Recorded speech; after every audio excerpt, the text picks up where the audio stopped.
In Texas, search, rescue, and recovery operations are resuming this morning after they were postponed yesterday. You might ask why. It's because of the rain. Some very heavy rain falling that led to the rise along the Guadalupe River again. Kerrville alone saw about 3 to 4 inches of rain in just a few hours. And we could have more of it today. A flood watch in effect through this evening in the Hill Country. Fox Weather correspondent Katie Byrne joining us now from Kerrville. Under that flood watch, Katie, and even some rain moving through this morning. Yeah, another day in a flood watch here, Stephen, and we are talking to people who are trying to see what the situation looks like as far as those recovery efforts. We know they were paused yesterday because of the heavy downpours that we had.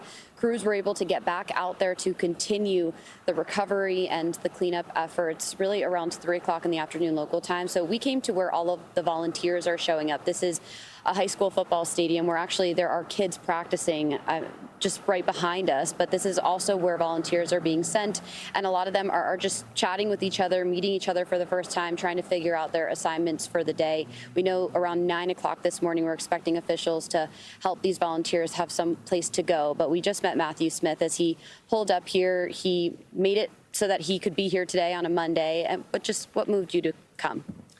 I think hearing the need, seeing the need, and it's so close to home that you feel like you can't find a reason not to come. I mean, that sounds weird to actually think, though, what are my excuses for not coming? But if it's this close to home, you feel compelled to do something.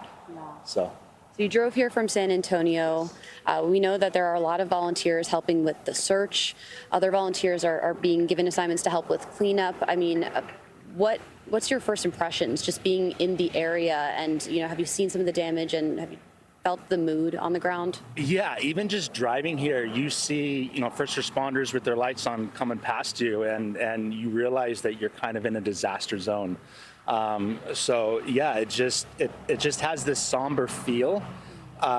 You feel like you're entering into I don't want to say this like a war zone, but it's a disaster area, and it has kind of a heavy feel to it. But you also have this sense of purpose, like I'm supposed to be here, and I'm glad I'm here. So, yeah, we actually heard that from another volunteer that I met, that he's involved in the search operations. He said that the rainy day yesterday was the worst because it kind of like loses momentum when everyone is so focused. You were talking about too, you have a daughter, 18 years old, and so many of the lives lost or missing are these young campers who were just at a camp not far away from here. I mean, as a parent, this had to I think it just can't help but put yourself in those parents' shoes.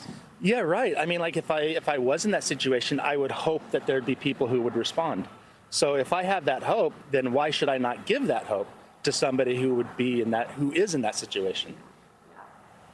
What have the conversations like at home been like with your family, with your daughter? I know you also have students that you work with. I mean, how have you been trying to help your own family kind of get through this? Yeah, it's difficult. I think perspective is everything, and I think focusing on the hope and the joy of what is happening is helpful.